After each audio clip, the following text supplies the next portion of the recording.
हम लोग दुखित है सरकार से, इस सिस्टम से, बीटीएससी चेयरमैन से, स्वास्थ्य विभाग से। लगातार हम लोग आंदोलन कर रहे थे, सूचना दे रहे थे, फिर भी डॉक्यूमेंट वेरिफिकेशन का डेट नहीं निकला। BTSC OT assistant, X ray technician, ECG technician की नियुक्ति 10 वर्षों के बाद आई। कौन लोग फर्जी थे, किसको उन्होंने छांटा, किस कारण से छांटा, वो डालना वेबसाइट पे, वो अभी तक वो नहीं डाल पाए थे। जब इसका विज्ञापन भी निकला तो हम लोग लाठी डंडा खाए हैं। इसके लिए हम लोग सड़क से लेकर सदन तक आंदोलन किए हैं। तो ड्रेसर की जो बहाली आई तो उसके बाद उसका नियुक्ति होना भी चाहिए, सिर्फ कागजों पर तो नहीं। और ड्रेसर का स्कोर कार्ड, डिफार्मा का, इन सब का स्कोर कार्ड नहीं गया था, और ओटी और एक्सरे ईसीजी का डॉक्यूमेंट वेरिफिकेशन नहीं हुआ।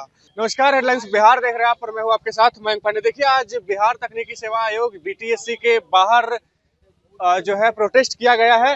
पारा मेडिकल में जो गड़बड़िया है उसको लेकर के जो अभ्यर्थी थे उनके द्वारा प्रोटेस्ट किया गया है। क्या कुछ मामला है, सीधे उनसे बातचीत करते हैं, जानने का प्रयास करेंगे। पारा मेडिकल को लेकर के आप लोगों ने प्रोटेस्ट किया है, क्या मामला है?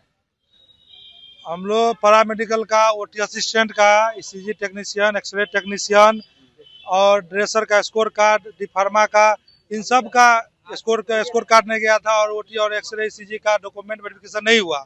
ये एग्जाम होने को लगभग 1 साल करीब होने जा रहा है, एग्जाम हुआ, फिर भी अभी तक डॉक्यूमेंट वेरिफिकेशन नहीं हुआ है। इसलिए हम लोग बहुत पीड़ित थे, हम लोग दुखित है सरकार से, इस सिस्टम से, बीटीएससी चेयरमैन से, स्वास्थ्य विभाग से। लगातार हम लोग आंदोलन कर रहे थे, सूचना दे रहे थे, फिर भी डॉक्यूमेंट वेरिफिकेशन का डेट नहीं निकला। मजबूरन हम लोग आज आके आंदोलन किए हैं, और इसके बाद आज प्रशासन से मुलाकात हुआ, बीटीएससी के सेक्रेटरी से मुलाकात हुआ। सेक्रेटरी ने आश्वासन दिया है कि हम लोग का जो मुद्दा है बीटीएससी का, जो ड्रेसर का स्कोर कार्ड, वो कल से परसों तक में आ जाएगा, और ओटी असिस्टेंट, ईसीजी और एक्सरे टेक्नीशियन का जो डॉक्यूमेंट वेरिफिकेशन होना है, उसके लिए ऑब्जेक्शन नोटिफिकेशन सोमवार या मंगलवार को आ जाएगा। इसके बाद हम लोग को डॉक्यूमेंट वेरिफिकेशन के डेट दिया जाएगा। अगर हम लोग को ये आश्वासन सत्य नहीं होता है तो फिर हम लोग नेक्स्ट विधानसभा का मार्च करेंगे, अनशन करेंगे, क्योंकि हम लोग को आश्वासन मिला है, इसलिए हम लोग विश्वास किए प्रशासन पे आगे, ताकि हम लोग की लड़ाई और मजबूत से आगे बढ़ते रहे। और धन्यवाद चाहते हैं कि बिहार के तमाम छात्रों से जो आज आके आंदोलन को सफल बनाए, उनको तहे दिल से धन्यवाद देते हैं। मेरा नाम सुरेंद्र सुमन, प्रदेश महासचिव पारा मेडिकल एसोसिएशन ऑफ बिहार। सुनने में आ रहा है कि ये जो एग्जाम हुआ है ये भी काफी सालों के बाद हुआ था। एग्जाम जब इसका विज्ञापन भी निकला तो हम लोग लाठी डंडा खाए हैं। इसके लिए हम लोग सड़क से लेकर सदन तक आंदोलन किए हैं। इसके बावजूद विज्ञापन निकला है। विज्ञापन निकलने के बाद हम लोग को एग्जाम डेट नहीं दे रहा था। एग्जाम करवाने के लिए, उसके लिए भी हम लोग को कारगिल चौक से लेकर विधानसभा मार्च किए थे, धरना प्रदर्शन किए थे, हम लोग मानव श्रृंखला किए थे, तब जाकर एग्जाम का डेट निकला है। हर चीज में हम लोग के लिए आंदोलन करना पड़ता है, इसके बाद ही एगो नोटिफिकेशन निकलता है। इतना लापरवाह ये बीटीएससी का चेयरमैन, उसका सेक्रेटरी, पदाधिकारी, स्वास्थ्य विभाग का लचर व्यवस्था है। हम लोग इसलिए मजबूर होकर हर बार आंदोलन करते हैं, और हम लोग लड़ के अपना हक लेते हैं। और जब तक हम लोग का हक नहीं मिलेगा तब तक हम लोग लड़ते रहेंगे, चाहे जितना भी टाइम लगे। हर बच्चे का अधिकार दिलाएंगे, ये पूरे संगठन का जिम्मेदारी है। हम लोग संगठन के रूप में है, संगठन हम लोग पूरे बिहार में कार्य कर रहे हैं। ये जो आश्वासन मिला है आज, इस पे उम्मीद है कि काम होगा? बिल्कुल होगा, नहीं होगा तो ईंट से ईंट बजा देंगे। हम लोग डंडा खाने से थोड़ी डरते हैं, पुलिस से थोड़ी डरते हैं। हम लोग कई बार जेल गए हैं, थाना गए हैं, मार खाए हैं, प्रशासन से नहीं डरते हैं। अगर आश्वासन झूठ निकला तो ईंट से ईंट बजा देंगे अगला बार। देखिए, ईंट से ईंट बजा देंगे अगर आश्वासन झूठ निकला तो। यहाँ पर और कुछ अभ्यर्थी हैं, उनसे भी बातचीत कर लेते हैं। उम्मीद है कि जो आज आश्वासन दिया गया है उस पर काम होगा। देखिए, उम्मीद है, और उम्मीद पर दुनिया टिकी हुई है। अगर पदाधिकारी ने जो आश्वासन दिया है, बीटीएससी के सचिव ने दिया है, मजिस्ट्रेट की भी उपस्थिति थी वहाँ पे, तो हम लोगों को उम्मीद है कि बीटीएससी के पदाधिकारी ने जो हमारा जो सवाल था, पहला सवाल यही था कि BTSC OT assistant, X ray technician, ECG technician की नियुक्ति 10 वर्षों के बाद आई, और उस नियुक्ति जो निकली वो 10 वर्षों के बाद। हाँ, 10 वर्ष 2014 के बाद 2025 में आई। और जब बहाली आई तो उसमें परीक्षाएं हुई, उसके लिए भी आंदोलन करना पड़ा, पहले एडवर्टीजमेंट के लिए आंदोलन करना पड़ा। तमाम चीजें होने के बाद एग्जाम हो गया, स्कोर कार्ड आ गया। अब बीटीएससी को इसमें चाहिए था तुरंत उसका डॉक्यूमेंट वेरिफिकेशन के रिगार्डिंग, कौन लोग फर्जी थे, किसको उन्होंने छांटा, किस कारण से छांटा, वो डालना वेबसाइट पे, वो अभी तक वो नहीं डाल पाए थे। इसको लेकर के ये पहला पॉइंट था हमारा। दूसरा पॉइंट था कि बीटीएससी लैब टेक्नीशियन की बहाली भी 10 वर्षों के बाद आई। उसमें उस बहाली में लैब टेक्नीशियन वाले मामले में बीटीएससी भी एक पार्टी है कोर्ट में, जो केस चल रहा है उसमें हमारा ये सवाल था कि आप उसमें अपियर हो करके आप अपनी ओर से लॉयर जो रहते हैं, जो निकेश कुमार लॉयर है यहाँ के, उनके तरफ से वहां पर अपील करवाइए कि जल्द से जल्द इस पर सुनवाई हो। दूसरी की ड्रेसर का बहाली 35 वर्षों के बाद आया, पहली बार बिहार में। हाँ, तो ड्रेसर की जो बहाली आई तो उसके बाद उसका नियुक्ति होना भी चाहिए, सिर्फ कागजों पर तो नहीं।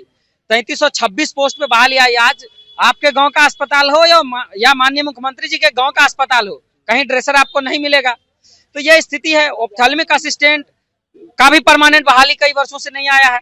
ओटी असिस्टेंट मात्र पूरे बिहार में 181 लोग ही पोस्टेड हैं। 171 को एक्सरे टेक्नीशियन ही पोस्टेड हैं। लैब टेक्नीशियन भी मात्र 1100 पोस्टेड हैं। तो तमाम सीटें जो खाली है उस पर बहाली होनी है। इस पर बीटीएससी के पदाधिकारी जो सचिव हैं उन्होंने जो आश्वासन दिया, उन्होंने कहा कि डीवी के रिगार्डिंग जो ऑब्जेक्शन लिया जाना है वो सूचना हम लोग मंगलवार को हर हाल में प्रकाशित कर देंगे, हो सकता है सोमवार को ही आ जाए, ऐसा उन्होंने कहा।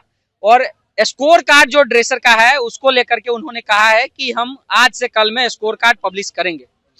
और लैब टेक्नीशियन के एग्जाम को लेकर के उन्होंने कहा है कि हम लोग भी कोर्ट में प्रयासरत हैं, बाकी आप लोग भी अपने स्तर से भी प्रयास करिए जो और भी केसेज हैं उसमें भी, कि जिससे कि जल्द से जल्द कार्रवाई हो। तो ये 3-4 लोगों का डीवी होना है, फार्मासिस्ट है, ओटी, एक्सरे, ईसीजी, इन लोगों का बहुत जल्द ये सूचना देखने को मिले। हमने पदाधिकारी को एट ए टाइम कह दिया, अगर मंगलवार को सूचना नहीं आती है हम मंगलवार तक वेट करेंगे, बुधवार को फिर हजारों की संख्या में बीटीएससी घेरेंगे, उस दिन फिर कोई नानुकुर नहीं सुनेंगे। इस पर पदाधिकारी ने कहा है कि आपको आने का जरूरत नहीं पड़ेगा, और ऐसा अगर होता है तो आप आइए। भरोसा है, अगर नहीं होता है तो फिर बुधवार को हजारों की संख्या में आएंगे 11:30 बजे हम लोग। आप सबसे भी रिक्वेस्ट रहेगा कि आप लोग भी अपने तमाम मीडिया बंधुओं को साथ करके जरूर आइए।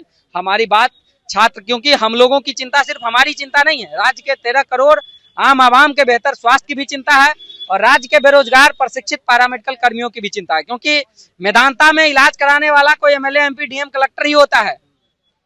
जनरल लोग आज भी सरकारी अस्पतालों में ही इलाज कराते हैं, तो उनके लिए सरकारी अस्पतालों में व्यवस्थाएं महत्वपूर्ण होनी चाहिए, तंदुरुस्त होनी चाहिए। Thank you.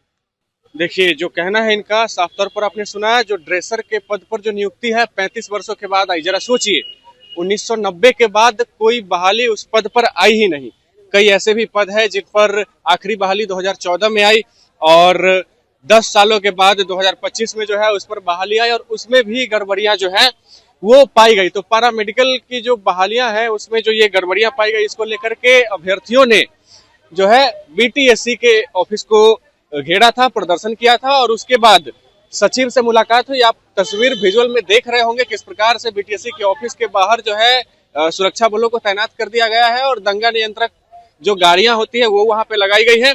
और ये जो प्रदर्शन है वो एक तरह से सफल रहा, क्योंकि जो सेक्रेटरी है, सचिव है, उनसे बातचीत की गई और आश्वासन दिया गया अभ्यर्थियों को कि इसके ऊपर काम किया जाएगा। और अगर नहीं किया जाता है काम तो ये चीज चिंताजनक है, क्योंकि 35 वर्षों के बाद ड्रेसर की बहाली आती है, 2014 के बाद 10 वर्षों के बाद किसी पद पर बहाली आती है, फिर भी इतनी गड़बड़ियां जो है वो पाई जाती है। तो इसमें सुधार किया जाना जरूरी है। अगर नहीं किया जाता है तो सवाल तो उठाया जाएगा। बहरहाल, आप क्या सोचते हैं अपनी राय कमेंट बॉक्स में हमारे साथ जरूर साझा करें, और तब तक के लिए बने रहे हमारे साथ और देखते रहे हेडलाइंस बिहार। धन्यवाद।